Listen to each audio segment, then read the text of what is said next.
Hey everyone, today's video is going to be another one of my videos in my back to school series, and it's just going to be how I take notes and outline my textbooks. First I'm going to talk about taking notes and then talk about how I outline my textbook, because it's pretty similar to the way I take notes and how, yeah. So also, if you hear papers rattling, it's because I wrote up an example last night specifically for this video, so I have to like flip back and forth. Okay, I'm just going to get started with some general tips when it comes to note-taking. So first is have separate note-taking notebooks for each class. If you can do the multi-subject notebooks, go right ahead. So if you have a laptop or tablet and you can use that during class, you can take your notes on there. I would if I could. First off, I don't have a laptop. I'm getting a Google Chromebook for Christmas this year. I know, like, next is write down key points from the PowerPoint or board.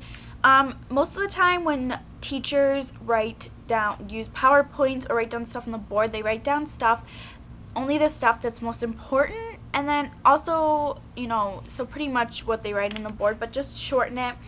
So like my example is, I just used this is stuff we did at the end of the year for history. We talked about the Civil War, and so I just put, at the top I put Civil War and then the date that it happened, and I just put so I put like a subject, like a section header, which was the border states, and then I just put like numbered down information. So like 1 were undecided at first, 2 bordered the North, 3 they were Delaware, Kentucky, Maryland, and Missouri, 4 controlled key stretches of the Ohio and Mississippi rivers, 5 slave states that fought for the Union, 6 West Virginia created during the Civil War. So it's really short. It's not like full sentences. It's not proper grammar either, but it's just short so you can kind of get the gist of what the teacher's saying. And next is make sure you write down italics or bold words. I don't think I had any for this specific thing, but if your teacher has like a definite any word that's bolded or italicized, then definitely write that down. If your teacher gives you suggested readings, my teachers generally don't give us suggested readings, so I just read stuff at home from like the topics we talked about in class. I like to just use my book and read from my book, just because sometimes you get additional information that the teacher just throws on the test that day, decides to see if they can stump you or something, or they'll say something that they said in class but didn't put on the board, and they'll put it on the quiz, and then people don't, write down, where if you read your book you might get it or something. I don't know. So the next thing is to color code per lesson or chapter unit. So this is like my history, some of my end of the year history notes. So I usually color code, use a different color before each quiz, and then after every quiz I switch up the colors. So for quiz 1 I used pink, so all my stuff is written in pink. I just bring a couple, I just look at what colors I'm taking, I have a sheet and I write down what colors, say for geometry I'm writing in blue, and this class I'm writing in pink, and another class I'm writing in blue too. I just bring home, just put in my pouch that night those couple colored pens, so I don't have to bring every single one, because I use a small pouch. So yeah, and next is highlight and color code with a key. I didn't really do any highlighting on here, but you could use a key and have all vocab highlighted in yellow and dates highlighted in orange and people highlighted in blue or something like that. Something along those lines if you wanted. Just a simple highlighting thing, just for simple highlighting reasons, not crazy colors, just just a few colors to highlight things, or just one color to highlight important things.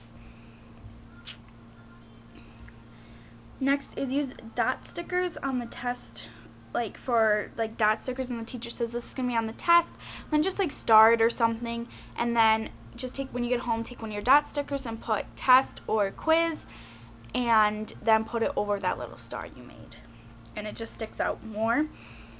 Next is when you get home, make sure you review it, put that information in your study guide, and also make note cards that night so it's already done. Excuse me. And next is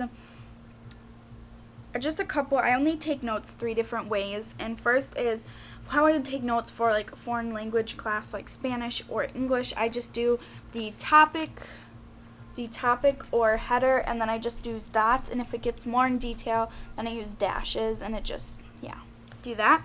And then for math I use like the topic or header, or like geometry or whatever math class I'm taking, I use like the topic or header, like what we're talking about that day. If there's an equation, because sometimes there's like equations, because like geometry there's going to be lots of equations, so there's just like an equation. And then I just put like example 1, and then when we do examples in class, like example 1, example 2. And then if there's like an important info, tip, or trick, I just use a star to mark that. And then for like history or science, what I do is I do a topic or a header. Then I use Roman numerals for the subtopic or like sections. Then I use like numbers, so 1, 2, 3, 4, etc. for info, and then letters like A, B, C for like more in-depth details, which is how I did it.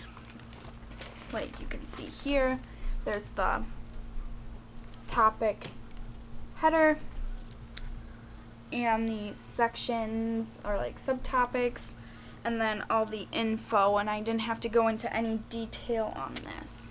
But yeah. So that's just how I like take notes. That's like taking notes. And then for outlining, all I do is I read it, like I'll read the section first and then outline it and write down information. And I have separate outlining notebooks like at home for outlining, and then I bring what I outline to class. The next is type it for the study guide, and I just do basically the same thing. Like let's say I was reading out of my textbook, this is exactly how I would fill out the paper. Just like this. And I also use the same like color pen, so I know like what section it's for and stuff. But yeah, I basically do the same thing for outlining my textbook. So it's the same, it's just taking notes but out of your textbook on your own. So yeah. I hope you guys enjoyed. There's lots of different videos on different ways you can take notes on YouTube, so just search like how to take notes and you'll get different videos, or like yeah, so I'll type in like put a couple of different videos that I really enjoy, and I kind of got some of these tips from, but I'm going to put a couple of videos down below that are like how to take notes, outlining your textbook, things like that. If you want more back to school videos, definitely thumbs up this video, subscribe, it would make my day, and I will see you guys later.